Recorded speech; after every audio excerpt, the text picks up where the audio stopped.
আগামী নভেম্বর মাসে প্রেসিডেন্ট নির্বাচন হবে যুক্তরাষ্ট্রে।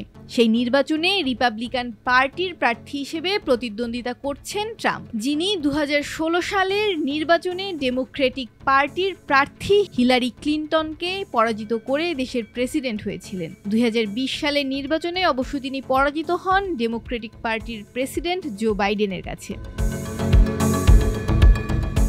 এবারের নির্বাচনেও ট্রাম্প বাইডেনের দ্বৈরথের কথা ছিল, কিন্তু শারীরিক অসুস্থতার কারণে প্রার্থিতা প্রত্যাহার করেছেন বাইডেন। তার স্থলে নতুন প্রার্থী হয়েছেন যুক্তরাষ্ট্রের বর্তমান ভাইস প্রেসিডেন্ট কমলা হ্যারিস। যুক্তরাষ্ট্রের সাবেক প্রেসিডেন্ট এবং বর্তমান রিপাবলিকান পার্টির প্রার্থী ডোনাল্ড ট্রাম্প আসন্ন প্রেসিডেন্ট নির্বাচনে জয়ী হলে বিশ্বের শীর্ষ ধনী ব্যক্তি ইলন মাস্ককে নিজের মন্ত্রিসভা বা উপদেষ্টা পদে দেখতে চান। রয়টার্সকে দেয়া এক সাক্ষাৎকারে এ তথ্য জানিয়েছেন ট্রাম্প নিজেই। সাক্ষাৎকারে ট্রাম্প বলেন, তিনি যদি হোয়াইট হাউসে ফিরে আসেন তাহলে তিনি মাস্ককে মার্কিন প্রশাসনের একজন উপদেষ্টা বা মন্ত্রী পরিষদের সদস্য করার প্রস্তাব দিতে চান। যদি তিনি এ ধরনের দায়িত্ব পালনে ইচ্ছুক থাকেন তবেই।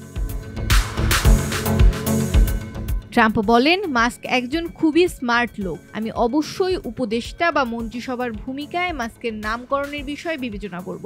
তিনি অত্যন্ত মেধাবী মানুষ। জুলাই মাসে ট্রাম্পকে হত্যার চেষ্টার পর ইলন মাস্ক তাকে নির্বাচনী প্রচারণার ক্ষেত্রে প্রকাশ্যে সমর্থন জানান। মৌমিতা মৌ, ডেস্ক রিপোর্ট, ভোরের পাতা।